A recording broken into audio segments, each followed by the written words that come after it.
Hi, this is Joshua Hamilton speaking here. And this is Paul Harris' sight reading app online. And I'm creating this video for one of my students. I teach violin.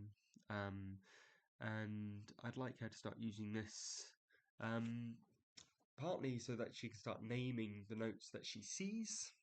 And also thinking about sort of the fingers that go with those notes. At least in first position on the violin. So we are at paulharristeaching.co.uk/sight reading little line app. And when we come to this page, we've got four things that pop up. We've got how to use, brain processing speed, peripheral vision, and rhythm. So we'll just quickly go to how to use, but what we'll be focusing on today is the brain processing speed, and we will go through that and see what it looks like. If I click how to use, it tells us about the settings that we can choose, and we will look at that momentarily. But what I'm more interested in is going through this bit and saying that out loud. So there are two ways to use these exercises. One, recall the exercise immediately in your mind's eye, in effect putting it into your short-term memory, and then compare what you remembered when the music reappears. So I should say, once you've done the settings, music is going to pop up, and you'll have so much time to look at that before it disappears. So it's a bit like flashcards. And then it's going to pop up again, and that's when you can sort of see, did I get it right? Do I remember correctly how many notes there were? What notes were they? Yeah. And the other way to use this is process the music and immediately play. So this develops the eye-hand span, which is in effect the distance between the eye's reading of the music and the hand or hands playing. Yep. So you press go and enjoy the ride. I really like Paul Harris and a lot of what he's had to say in a lot of his books. But work out what you find achievable. So not too simple, but nothing more than sort of a small challenge. So maybe one bar made up of a straightforward rhythm, and then set the app to see each exercise for 2 or 3 seconds. If you've managed to find just the right ingredients to begin, enjoy the exercises, and then in the next session, reduce the time very slightly to something where you'll hardly notice the difference. So if you've had 2 seconds to see the music, maybe reduce it to 1.9. And at the next session, reduce it a little bit more. So with patience and practice, you will almost imperceptibly be improving your brain processing speed. Then you can start another sequence later on with more notes or a more complicated rhythm or a new key. So those are the notes that we use that work well together. So generally, in any key, you have 7 notes, and they work well together. And we have major and minor keys, and we have modes. Anyway, again, gradually reduce the time. You can do many different variations on this app, which is great, and you will be developing your ability to read patterns quicker. Simultaneously, and in a sense, without realizing it, you are also developing the skill of temporarily memorizing these patterns, so using your working memory. And all of this works well towards developing your sight reading technique. So it's great. So we go back to home, and now we're going to click on brain processing speed. It gives us all the settings that we're going to go through. And I'd like to ask my student, who will be watching this probably first, to pick these settings. So we're going to go to this, and we're going to go to G major, which works well on the violin. It's our lowest note and our lowest string. And there's only one sharp in G major, which is our F sharp, which I'll point out momentarily. So we've got major, Major key, yes please. Treble clef, yes please, for playing violin.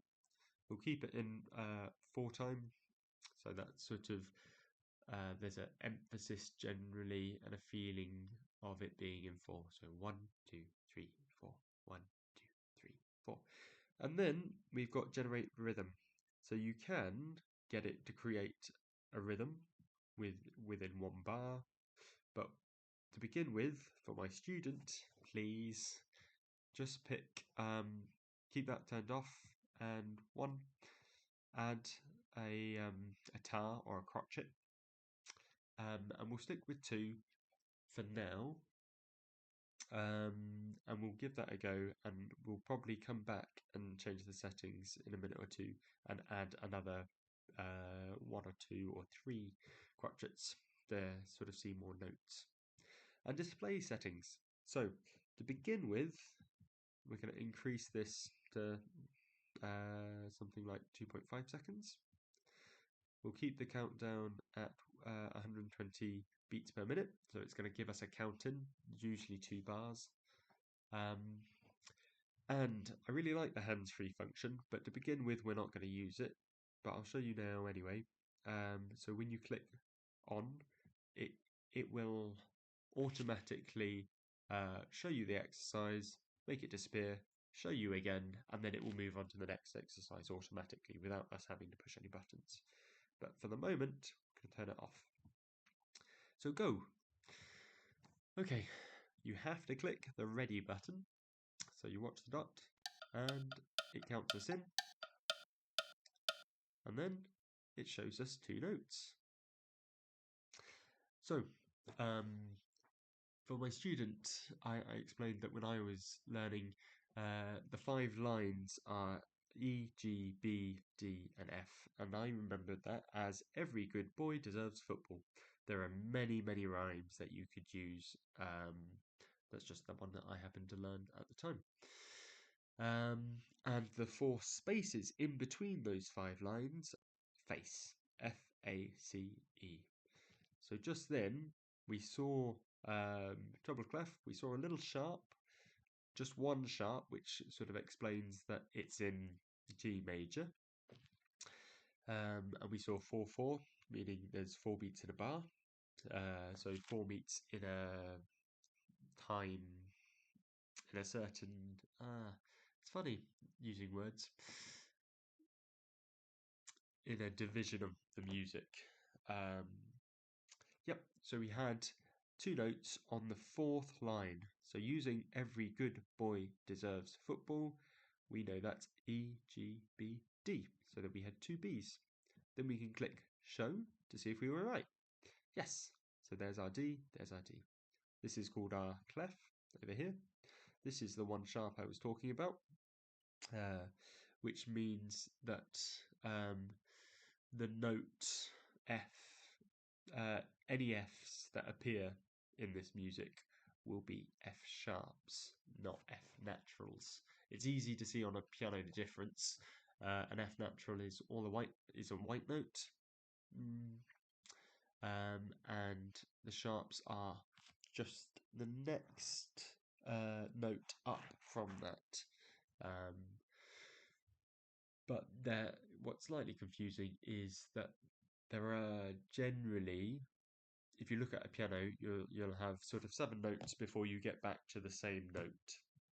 So if we start at A, B, C, A, B, C, D, E, F, G, and then that was 7 notes, then we're back to A. So we've got 7 white notes, A to G. But on a piano, you'll see you've only got 5 black notes. So there are a couple of occasions that if you do a sharp of a note, you won't go to a black note, you'll go to another white note, which is a bit weird, but there you go. So for example, E sharp, for example, is an F natural. Anyway, carrying on. So we've got D, D, next. Let's have another go, see what pops up. Aha, 2 different notes this time. So we had the 3rd line and we had the 2nd line. So using Every Good Boy, we've got our B, and then we get to our G, Every Good. They were both on the lines this time. So this is recognizing notes. It's like flashcards. It's great. The other way that I'd like my student to use this, thinking about the fingers. So let's do another one, and then I'll point out some of the strings on the violin, which could be seen on the music. Okay, so we've got two Gs. I'm going to show it. So on the violin, the note below the E, so the letter before the E would be the D, and that's going to be our open string, which would be down here. The second space, which is FA, is our A string, and the fourth space, going from bottom to the top, FAE, is our top string. So using that, we can start to work out what finger are we using to play, for example, this note. So this note is not an A, so it must be lower than the A. It's the note just below the A. So if you imagine your 7 notes as a circle, you get to the top and then you go back. So going from A, going backwards, that's going to be a G. And it's going to be a G on the D string in first position. You get different positions on the violin. But for beginners, the commonly used position is the first position. And this is a 3 on the D string. So we're going from our D, we go D, then we go to the first line E, then first space F, and then we've got to our G. So that's a 3. So we know it's a G, and we know it's a 3 on the D string. And this is how I'd like to use my student. How I'd like my student to use this. Right, we are going to go. I'm going to try and click backwards and see what happens. Oh, there we go. Right, so we've done that. Now we can start adding a few more notes. So I've added 3 more notes. We'll keep it. We won't turn on the hands-free yet. We'll do another one like this, hands-free. Let's show that function. Okay, so here we've got So I focused on the first half and I didn't read the second half, so I can't remember it all. But let's have a look. So this time we've got 5 crotchets or 5 tars for those using syllabic rhythms, which I think is part of the Kodai method. So we've got D, C, E, G, G. You will have to work it out a little bit slower than that if you're beginning to read music, and that's absolutely fine. Be patient, and you will get there. So we can read the names of the notes. The other thing that's really good to do is sing the notes or play the notes. So I've got my violin here. So we've got D, C, E, G, G. Yeah, so I think you've got an idea of what you can do with this. The last function that I'd like to show my student is the hands-free function. So I'm going to reduce the notes again to 3, let's say. And this means you don't have, once you've clicked ready, you don't have to click any more buttons really, because it will just keep going. Excuse me. So here we go. We got B, D, G, and you can see it's got a timer before it shows us, so we can check, did we remember it right? And it's got another timer before it's doing our counting and shows us something else. So D, A, G. And again, shows us how many seconds we've got before it shows us a little bit before we move on. Okay, well, I hope that's given you a little bit of an idea of the brain brain processing speed part of this sight reading app.